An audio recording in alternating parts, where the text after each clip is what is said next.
Welcome to the Miracle Number 7 podcast. I'm Libby McGugan and this is my partner, Graham McKeever.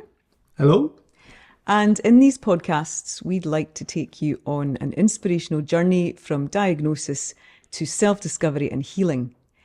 And today, we're going to change the mood from last week. It was quite a heavy podcast last week. Yes, it was pretty hard going, yeah. Yeah, a lot of the medical journey, which was necessary. But today we want to really share with you some of the inspiration that came to us and the people that we met that changed the course of what we're doing. And also to highlight that since we began this journey, there have been so many synchronicities that have showed up, so many chance conversations and chance meetings and wisdom dropped in from people we've met that we didn't expect. So it feels like things kind of aligned to help us move forward and to navigate this path. And we're very grateful for that. Even from a cynical point of view, which I am a classic cynic, or I was actually, until all this started. So even I started, my journey through cynicism into believing that this was all part of what should be happening, really. We'll be explaining that as well, because I've definitely had lots of awakenings over the last few months, for sure. Yep. So quite early on in this journey, after Graham had the operation, a good friend of ours, Lubna, who we'll chat about next week, showed up out of the blue in perfect timing with lots of information that we needed at the right time. But one of the things she suggested was you should get in touch with a lady called Cathie Grout. Now, Cathie, I actually met 10 years ago when I was doing research for the TEDx talk, and she is an incredibly inspiring woman.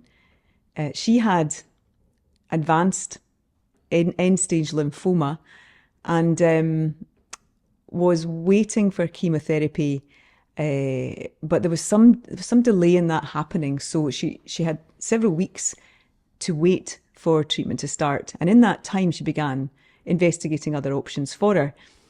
And one of those was reflexology. She did that several times a week. And she began to research what animals don't get lymphoma. And it turns out that rabbits don't get lymphoma. So she got curious about what they eat and began juicing carrots. And she juiced a large amount of carrots every day, really to help cleanse her liver and help cleanse her system and help restore balance within her. She was also very conscious of her state of being and her state of mind. And she decided to go for walks every day with her husband. She watched comedies. She made it a point. She made a point of having joy in her day as a priority, and she's one of the most joyful people you could meet. She's lovely. She's absolutely wonderful. She's a picture of health. 25 years down the line, she continued this herself. She didn't actually take any conventional treatment. She just worked her own way through it, and this worked for her. And 6 months later, her tumours had reduced in size, and 9 months later, they were gone. And did you not, sorry to interrupt, did you not meet her oncologist as well when you were still in medicine when you met Cathie? No, I had left medicine in 2013, but in 2015, when I was doing research for the TEDx talk, I met Cathie, had an amazingly inspiring conversation with her around her experience. And then I went to meet her oncologist who, I had to ask the question, did this really happen? Because it seems miraculous that you can clear things completely using this approach. And sure enough, she showed me the scan results and we discussed it, and it was absolutely, as Cathie had said, things reduced and cleared within 9 months. So that's incredibly inspiring. And I just want to make the point, we're not saying there's one right way to do anything here. We know plenty of people who have had conventional treatment and have done extremely well. They're fine with it. We know people who've had conventional treatment and who haven't done well and been told that they may not get through it, and subsequently they survive and do well down the line against the odds.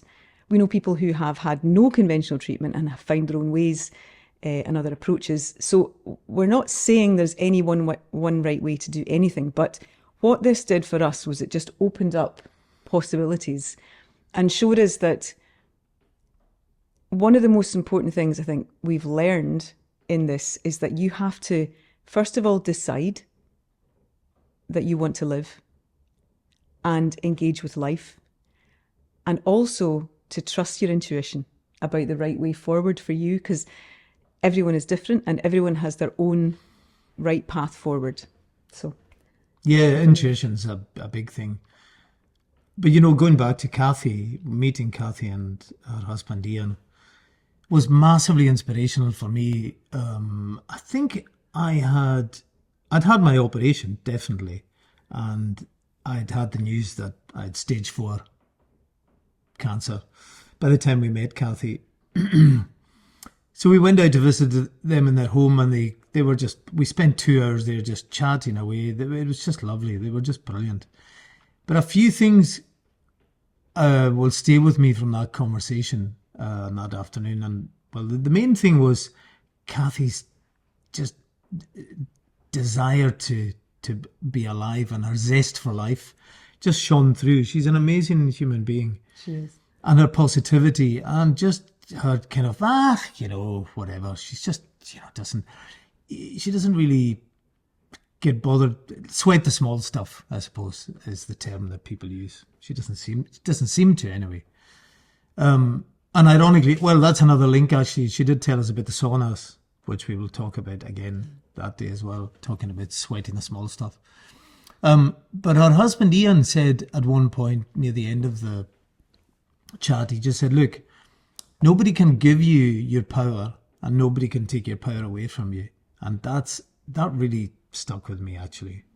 It made me realize that this fight or this journey, whatever you want to call it, a battle, a fight, a journey, people call it different things, but it's in here. And it's in here. It's in here. Yeah. This is amazing having Libby here. Hopefully a lot of the people who are watching this and enjoying it, supporting it, have a Libby or somebody with them who can help them along the way. But albeit Libby's knowledge and experience and insight has been amazing and continues to be amazing, it's got to be, it's inside you. You have to decide yourself. And that happens on a daily basis. In fact, it happens. You can decide and then not decide, not decide. It's peaks and troughs. It's like breathing in and out. Some days you're more forthright than others, and other days you just don't think you're going to make it. And within the period of an hour, you could change your mind several times. So it's really important to keep that resolve. But Ian's advice that day will stick with me, definitely. And when I'm having my bad days, I come back to what Ian said that day. Yeah.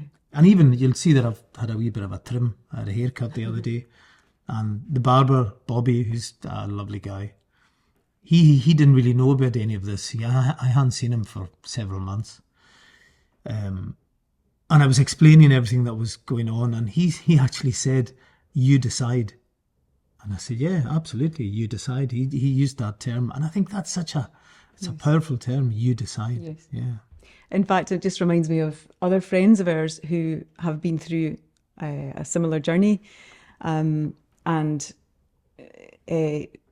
She decided she had chemotherapy and had her own experience with that. But what her husband said to us was, you keep your eye on where you're going. You keep your eye on the hill with the sunshine on it. Oh, yeah. That's where you're going. And there has to be, it's like setting a compass in Google Maps. It's like you have to have a direction of travel so that you know where you're going to, at least aiming for. And the road to that, you cannot determine, you don't know exactly how that's going to go. There are going to be potholes, there's going to be detours, there's going to be setbacks, there's going to be roadworks, there's going to be all kinds of stuff that you don't expect. But if you keep your eye on where you're going, on the coordinates, and you keep coming back to that as that's where I'm going, then that becomes almost embedded, I think, within you. And the other thing that I think is really important about all of this, and again, you're going through it, I'm observing, I'm supporting, but you're the one who's actually dealing with all of this. But trust is immensely important. So what are we trusting? And I think we often overlook the power, the intelligence, the immeasurable intelligence of our own bodies. You know, we have incredibly complex systems within us. We have 37 odd trillion cells, all doing their own thing. They all know exactly what to do for their own purpose. They're intelligent. They coordinate with each other. They share information. They support the system that they're in and the wider system of the whole body. There's an intelligence that's orchestrating all of that, a natural intelligence. And it's the same intelligence that, you know, grows the trees and the grass and the intelligence of nature itself. It knows how to run itself. It knows how to correct itself. It knows how to regenerate itself. It has its own immeasurable intelligence. And we sometimes, I feel, overlook that with our very active minds, because we tend to think we need to figure it out ourselves up here. And we can't, because it's too much. We don't need to know how to digest our food or heal our cuts. We don't know, and we can't know, and we don't need to organise that because it's done for us. So when you begin to step back just a little bit and begin to realise the miracle of the body, of its natural intelligence, and you begin to see it for what it is, suddenly it's like, wow, I can actually trust this.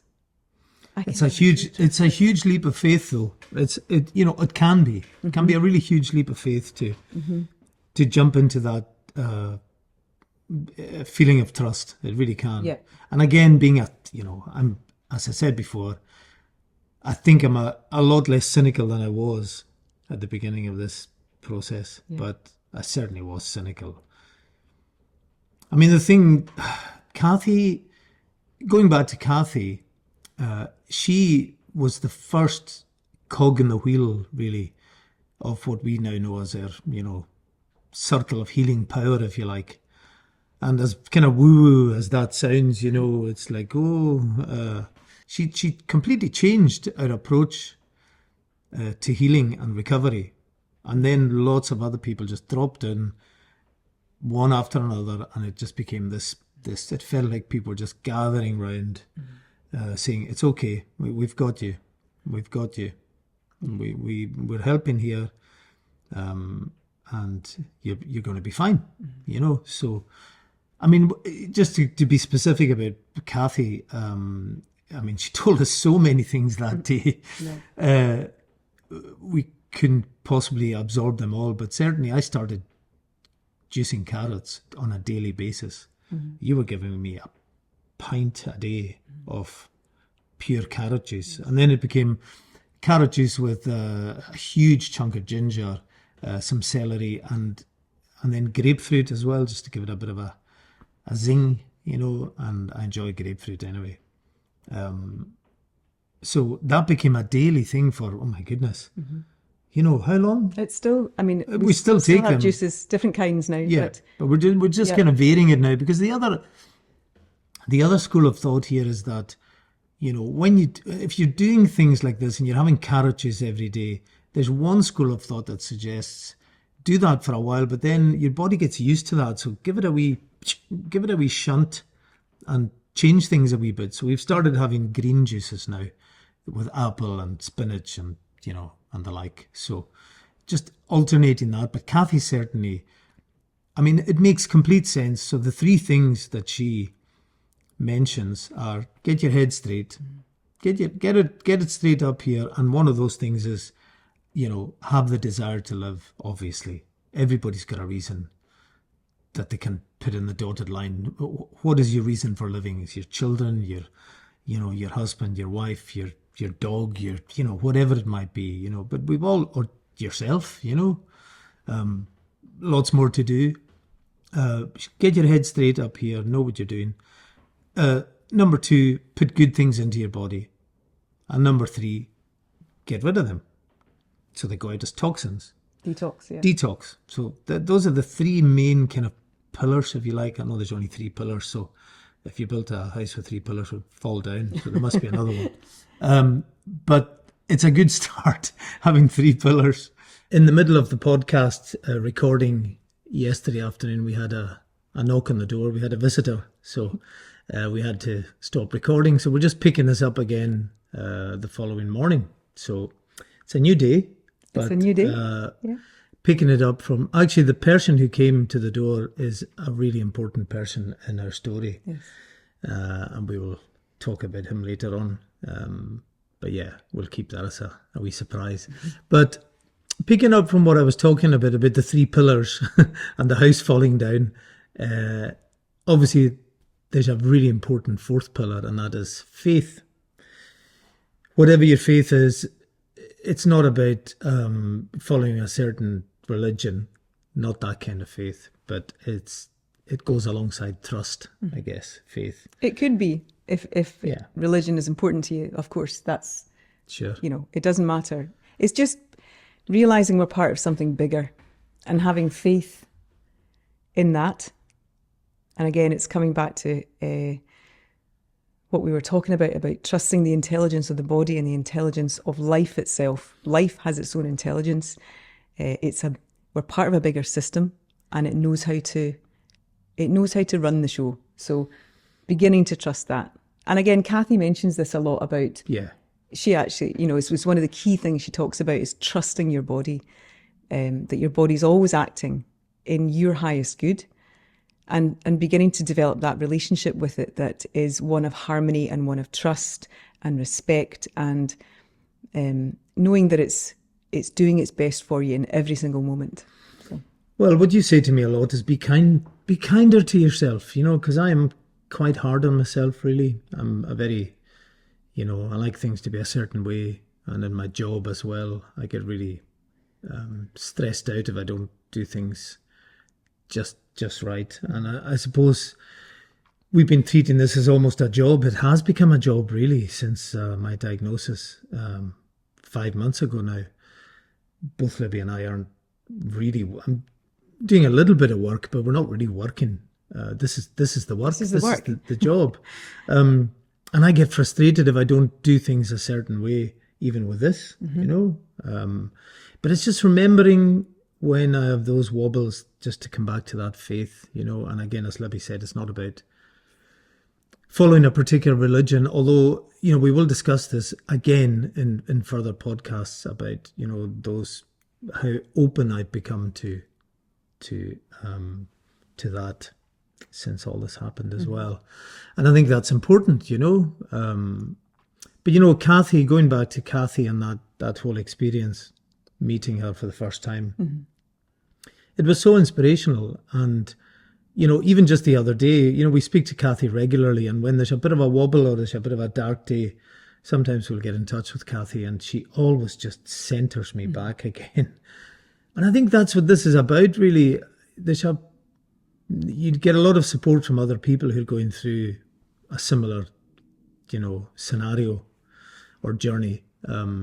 Everybody's experience is different, but there are lots of crossovers, lots of similarities. So it's important to be able to connect with other people. Yes. And I think one of the things in the Radical Remissions book is... Yes, we will speak about that. Yeah. Embracing social networks, isn't it? Yeah, this is a really good book, actually, that we found quite early on, Radical Remission, and it's by Kelly A. Turner, who worked in a cancer research centre, and she basically dedicated her life to learning from people all around the world who have had challenges with cancer and who've come through it successfully, and they're thriving, and they've all found different ways. But she pulled together things that they had in common. And she has a list of 9 of them in the book, which are Which I was trying to find. which are really actually. helpful. They're near the beginning, aren't they? Yeah. Yeah, embracing social support. So whatever that means to you. And the next one is deepening your spiritual connection. And again, whatever that means to you. You know, spirituality is a very personal thing. So Taking control of your health. So realizing that you can trust your intuition in this. And in fact, following your intuition is next on the list. we are going through them. Yeah, we are going through Yeah, it. yeah. Using positive emotions or increasing positive emotions. Having a strong reason for living, Yeah. as we mentioned before. That's a keystone, I That think. almost seems obvious, really Yeah. obvious, but it's, you know, I think it's about reminding yourself that you have that strong reason for living. Although it seems like an obvious thing. Of course, everybody has a strong reason for living, but you need to remind yourself. And again, one of the many things I've learned over the last few months is that your mind doesn't know the difference between an imagined thought and a real experience. Really. Yes. Your mind. And when you get down to it, and we'll cover this in more detail in later episodes, but our experience in life comes from our thinking. You know, we're only ever feeling our thinking because we think we're dealing with the challenge or the person or the job or the relationship or whatever. But in fact, when you really look at this, we're dealing with our thoughts about those things. And there's a big difference in that because our thoughts, the feeling of our thoughts change. It changes moment to moment, you know, and it's normal for us to have a rhythm in our state of mind. It's like a wave. It comes and goes. And I'm sure most of us can relate to that. There are days when we have dips and things don't go so well. And there are days when, and there are days when things are light and easy and flow. And it's knowing that that's okay. I think the biggest problem we run into as human beings, because this is a human condition, is that when we have a dip day and we, you know, a few negative thoughts creep in, we start believing them as truth. And it's remembering that thoughts are not facts, they're suggestions. And so it's when we have a dip day and our thoughts begin to sink into negativity, it's realizing that our body will tell us that with a contraction or a feeling of tension or pain or discomfort or feeling smaller in yourself. So your body is communicating with you all the time about where you're placing your focus. Oh my goodness, I've had direct experience of that over the last few months, for sure. You know, the days where I've had my dark days, like my dip days, and sometimes you don't know why you're having it. You just wake up in the morning or just in the middle of the day, you just get this sinking feeling. And, you know, once your mind starts spiraling out of control and it starts running away with you, your body responds to that and you start getting aches and pains. I'm sure most people can relate to this. And if you're in a good state of mind mentally, your body is usually feeling good too. It's such an obvious thing. They're very, very connected. They're completely connected. Yeah. But they speak in slightly different languages. You know, our mind speaks in thoughts and our body speaks in feelings. And it's beginning to become bilingual in our experience of life. So we can understand the messages, the signals our bodies are sending us to help make our experience smoother and more comfortable. And I think the important thing is not to freak out when you have negative thoughts, because we all have them. It's part of being human. They will come, they will go. But remembering that our mind will naturally correct itself. It will come back up to that state of peace and openness when you leave it alone. The temptation is when we have a negative thought to jump in and try and fix it and believe it immediately as a fact or a truth or something immovable that will never change.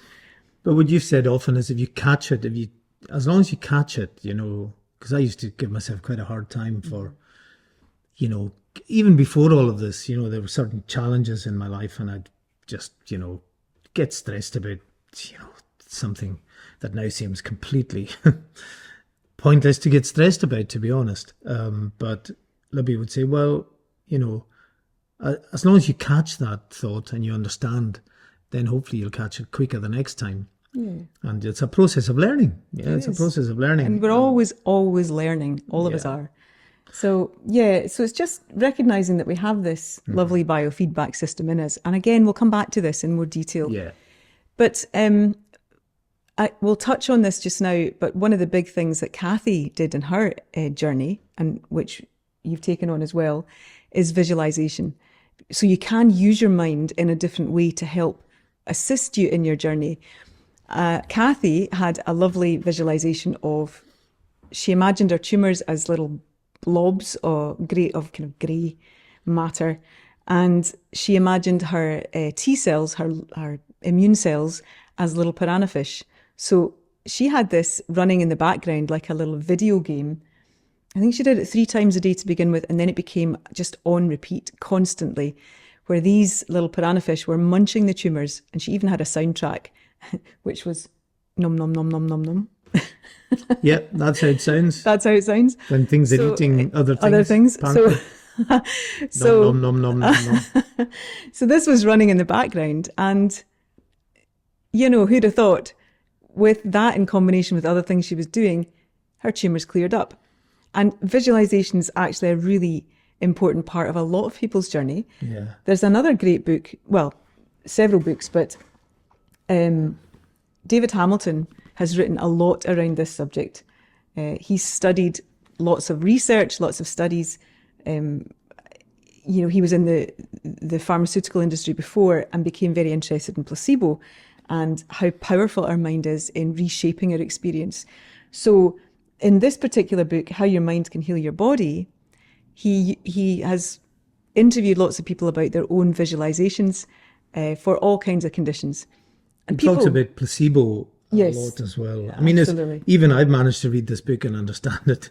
I really enjoyed this book, actually. And David Hamilton's first book is called It's the Thought That Counts. Well, it's the first one I've read. I don't know if it's his first book, which was also excellent. I mean, there's a lot of, repetitive stuff about studies. This study said this study said that, but it's really worth reading if you're on this journey. I think it's really inspirational, and it's got lots of real pointers. Yes. It talks about, as you say, different types of visualizations that people explore. Yeah, people get really imaginative. Some people use light to dissolve their tumours.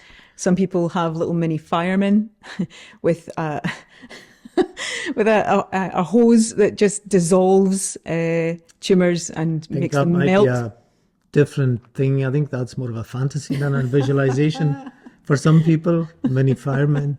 I didn't have firemen or firewomen, thankfully. I'm fine if that's your thing. I'm not judging, but I used a little Pac-Man, like the little video game, and it's. I'm going to say it worked for me. I mean, it helped me, and I feel well. So something's helping me. A combination of things are helping me. But I never thought I'd be the type of person to visualize stuff and use affirmations and visualizations. But the little Pac-Men, I imagined them. They were actually some of the tablets I was taking were white, so they were the little white Pac-Men, my little warriors, and they were going through the blood supply, my bloodstream rather, and through my liver, and eating up all the little impotent green soggy tumours. They were almost like something out of the Wizard of Oz, like don't eat me, little Wicked Witch of the West, East, West.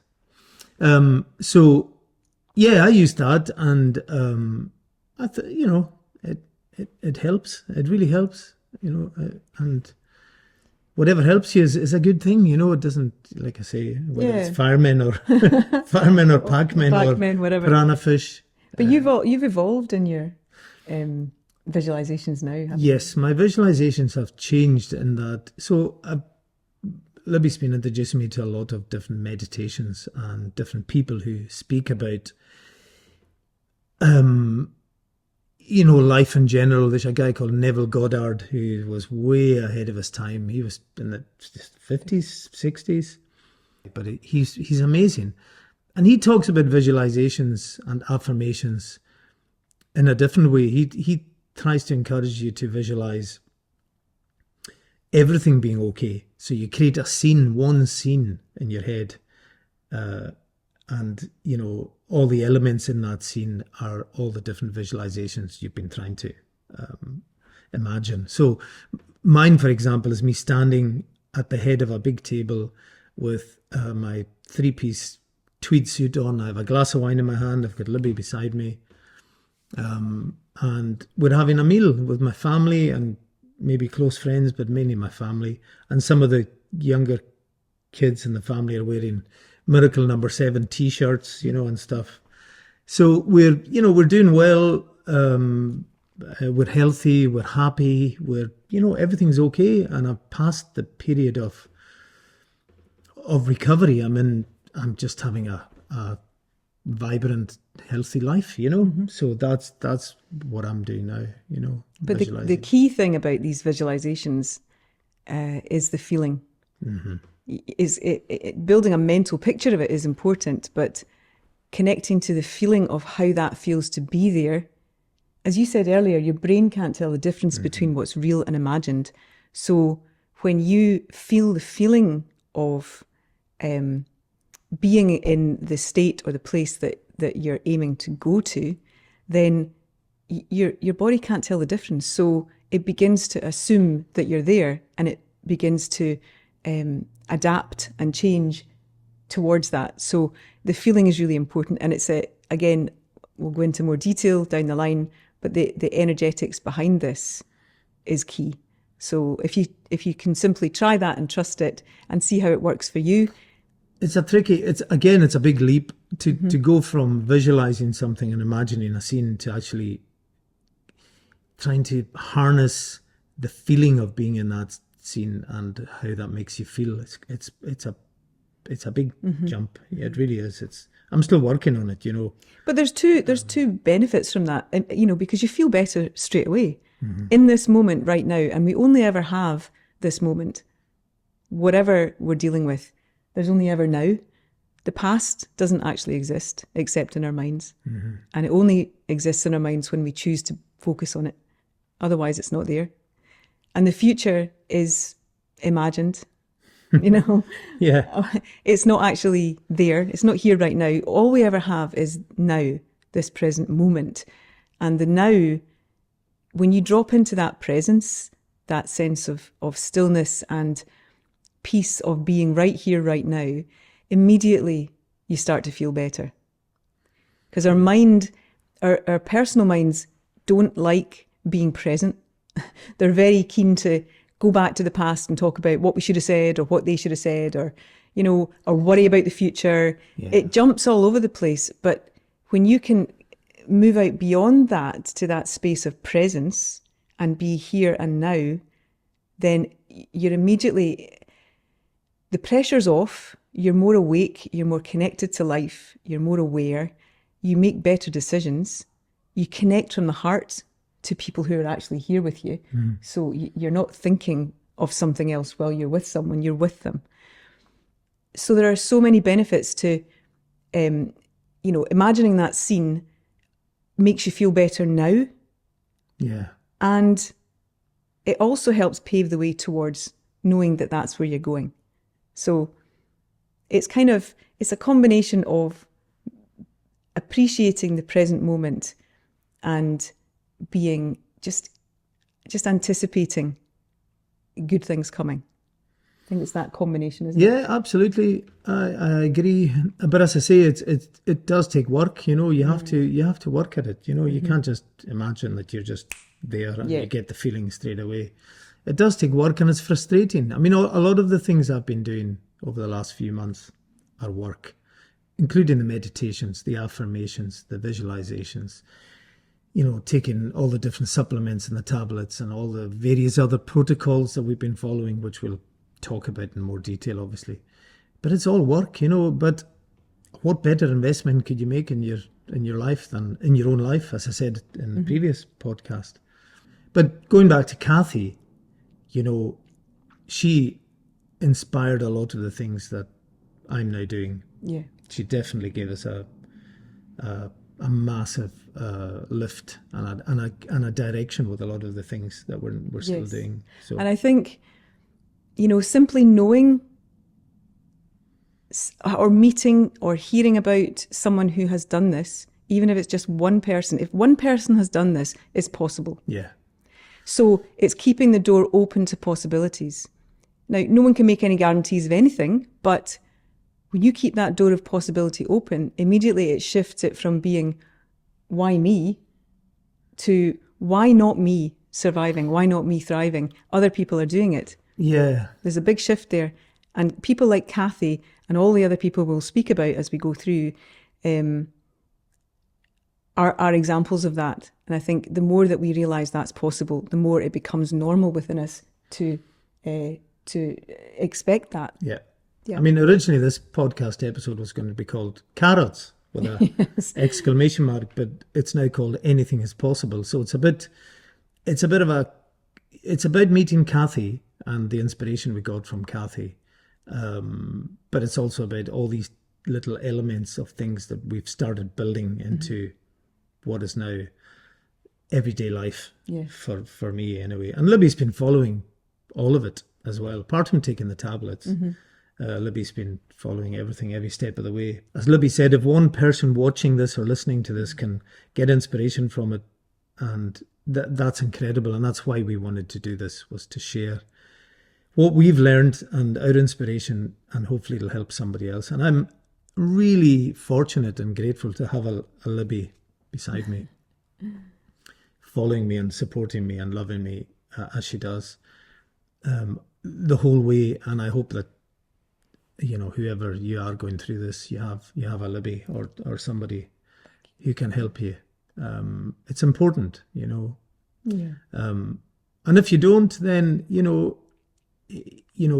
a lot of this battle or fight or journey or whatever you want to call it, it's all, as I said before, I think it's in here. It's within you. You have to find a way to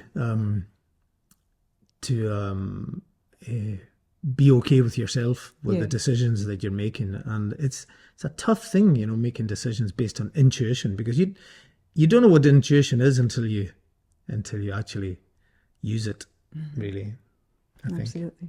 Yeah, I think this seems to be very much about reconnecting with your true nature, your true self. So whether you've got someone with you or not, you have your true nature always within you. You have nature around you. There are dogs, cats, birds, whatever. If anything, you feel particularly connected with animals or whatever, there'll be something that you can connect with that makes you feel part of something bigger, which is really important, I think. Yeah, absolutely. Yeah. And if you'd like to know any more about Cathie and her own personal story, she's written a lovely book called Rabbits Don't Get Lymphoma, which is available. So we, again, deeply grateful to Cathie for her inspiration. Amazing story of inspiration and positivity for all of us, I think. Yeah, we love you, Cathie. Yes, we do. She's amazing. She is. Probably next time we're going to speak about another inspirational person that came into that circle of healing power. It was a chance meeting in a way. Lubna, who is incredible. Yeah, she's a force of nature and a wonderful person. So we'll share more about that next time. So thank you for listening. Thank you. See you soon.